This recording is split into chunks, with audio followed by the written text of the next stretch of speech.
नमस्कार दोस्तों, think ice में आपका बहुत बहुत स्वागत। आज हम घटना चक्र समसामयिकी करंट अफेयर्स 2023 दृष्टि पर चर्चा कर रहे हैं, जिसमें हम एक साल के करंट अफेयर्स देख रहे हैं। साथ ही साथ UPSC, UPPSC, MPPSC, BPSC, CGPSC, UKPSC, RS, EPFO, APFC and other state PCS examination की तैयारी के लिए क्वेश्चंस को देखेंगे। अगर आपको ये वीडियो अच्छी लगती है तो इसको लाइक कीजिए, चैनल को सब्सक्राइब कीजिए, बेल आइकन बटन दबाना मत भूलिएगा। चलिए चर्चा की शुरुआत करते हैं। पहला टॉपिक है जगदीप धनखड़, भारत के नए उपराष्ट्रपति। 6 अगस्त 2022 को 16वें उपराष्ट्रपति चुनाव संपन्न हुए। 16वें उपराष्ट्रपति निर्वाचन हेतु निर्वाचक मंडल में शामिल सदस्य हैं राज्यसभा के 233 निर्वाचित सदस्य, राज्यसभा के 12 मनोनीत सदस्य, लोकसभा के 543 निर्वाचित सदस्य, दोनों सदनों को मिलाकर बने निर्वाचक मंडल में शामिल कुल सदस्य 788 थे। स्मरणीय तथ्य: 16वें उपराष्ट्रपति चुनाव में जगदीप धनखड़ को विजयी घोषित किया गया। जगदीप धनखड़ भारत के 14वें व्यक्ति के रूप में उपराष्ट्रपति बने हैं। चुनाव परिणाम की घोषणा लोकसभा महासचिव तथा चुनाव के लिए नियुक्त रिटर्निंग ऑफिसर उत्पल कुमार सिंह द्वारा की गई। उल्लेखनीय कि उपराष्ट्रपति पद के चुनाव हेतु राजग गठबंधन ने जगदीप धनखड़ को अपना उम्मीदवार बनाया, जबकि संयुक्त विपक्ष ने भारतीय राष्ट्रीय कांग्रेस की मार्गरेटा अल्वा को अपना उम्मीदवार बनाया था। 11 अगस्त 2022 को जगदीप धनखड़ ने भारत के 14वें उपराष्ट्रपति पद की शपथ ली। कब ली? 11 अगस्त 2022 को। जगदीप धनखड़ संक्षिप्त परिचय: जन्म 18 मई 1951, जन्म स्थान गांव के थाना झुंझुनू, जिला राजस्थान। वर्ष 1989 में झुंझुनू लोकसभा सीट से 9वीं लोकसभा का चुनाव जीते। वर्ष 1990 में केंद्रीय संसदीय कार्य राज्य मंत्री बने। वर्ष 1993 से 98 तक किशनगढ़ विधानसभा सीट अजमेर से राजस्थान विधानसभा चुनाव जीते। वर्ष 2022 में उपराष्ट्रपति चुनाव के पूर्व वे पश्चिम बंगाल के राज्यपाल थे। इस पद पर उन्होंने 30 जुलाई 2019 से 18 जुलाई 2022 तक कार्य किया। अगला टॉपिक है बुरहानपुर, पहला हर घर जल प्रमाणित जिला। तो हर घर नल से जल। 15 अगस्त 2019 को 73वें स्वतंत्रता दिवस के अवसर पर प्रधानमंत्री नरेंद्र मोदी ने लाल किले की प्राचीर से अपने स्वतंत्रता दिवस संबोधन में जल जीवन मिशन की घोषणा की। इसकी मिनिस्ट्री कौन सी है? जल शक्ति मिनिस्ट्री। उल्लेखनीय है कि अगस्त 2019 से ही भारत सरकार राज्यों की भागीदारी में जल जीवन मिशन हर घर जल को कार्यान्वित कर रही है। यह मिशन जल शक्ति मंत्रालय के अंतर्गत संचालित है।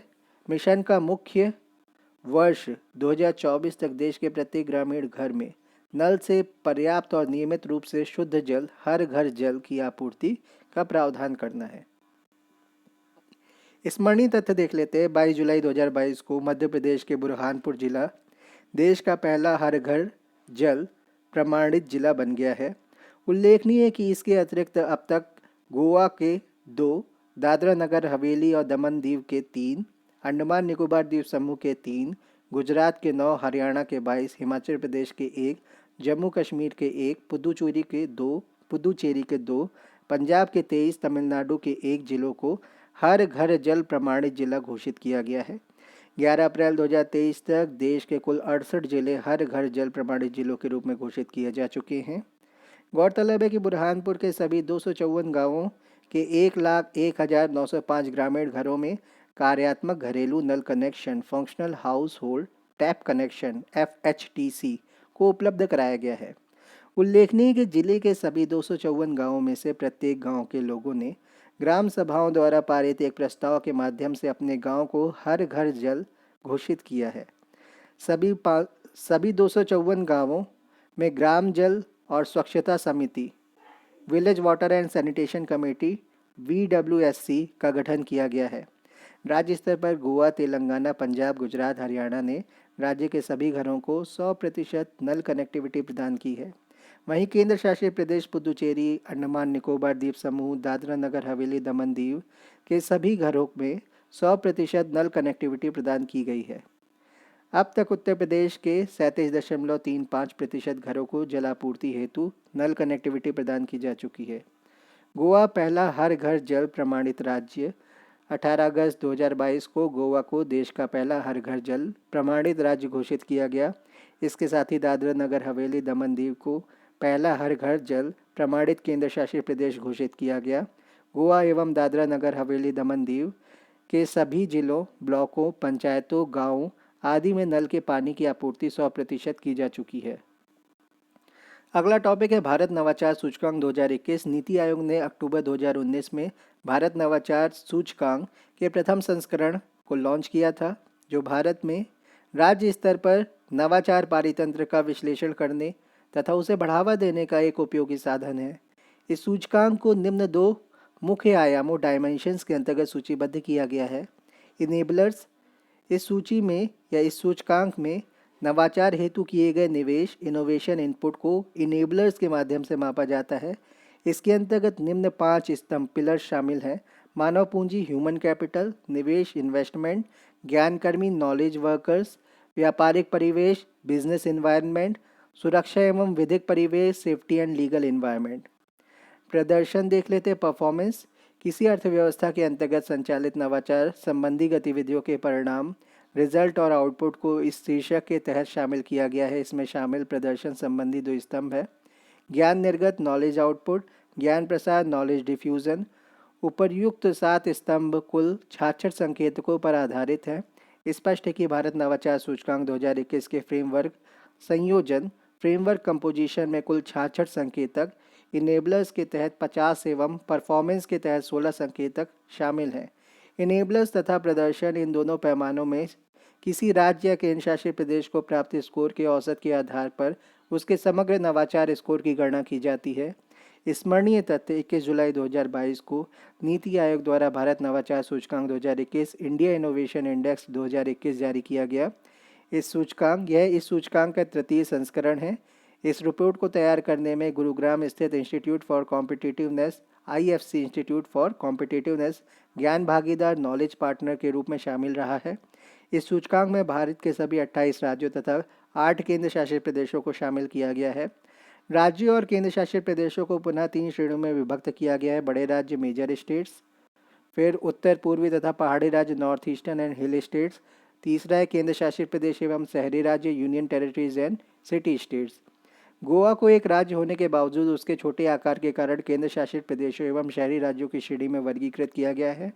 बड़े राज्यों में कर्नाटक स्कोर 18.01 प्रथम स्थान पर, छत्तीसगढ़ स्कोर 10.97 अंतिम 17वें स्थान पर है। उत्तर पूर्वी पहाड़ी राज्यों में नवाचार के संदर्भ में मणिपुर स्कोर 19.37 का प्रदर्शन सर्वश्रेष्ठ रहा, पहले स्थान पर रहा, जबकि नागालैंड स्कोर 11 के साथ अंतिम 10वें स्थान पर रहा। केंद्र शासित प्रदेशों एवं शहरी राज्यों की श्रेणी में चंडीगढ़ स्कोर 27.88 को प्रथम स्थान, जबकि लद्दाख स्कोर 5.91 को अंतिम स्थान 9वां स्थान मिला है। भारत नवाचार सूचकांक 2021 टॉप 5 स्टेट्स कौन से हैं? पहला कर्नाटक, दूसरा तेलंगाना, तीसरा हरियाणा, चौथा महाराष्ट्र, पांचवा Tamil Nadu. Karnataka 18.01 score, Telangana 17.66 score, Haryana 16.35 score, Maharashtra 16.06 score, Tamil Nadu 15.69 score. Bharat नवाचार सूचकांक 2021 में टॉप 5 नॉर्थ ईस्ट एवं पहाड़ी राज्य कौन से हैं? पहला है मणिपुर, दूसरा है उत्तराखंड, तीसरा मेघालय, चौथा अरुणाचल प्रदेश, पांचवा हिमाचल प्रदेश। मणिपुर, उत्तराखंड, मेघालय, अरुणाचल प्रदेश, हिमाचल प्रदेश। मणिपुर, उत्तराखंड, मेघालय, अरुणाचल प्रदेश, हिमाचल प्रदेश।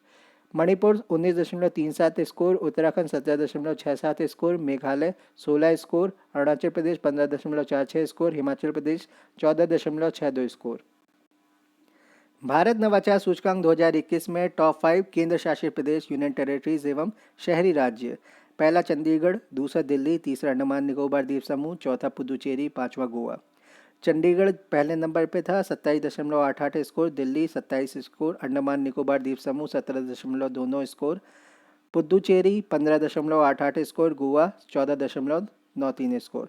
पहले पे चंडीगढ़, दूसरे पे दिल्ली, तीसरे पे अंडमान निकोबार, चौथे पे पुदुचेरी, पांचवें पे गोवा। भारत नवाचार सूचकांक 2021 में बड़े राज्यों की श्रेणी में उत्तर प्रदेश का 7वां स्थान है।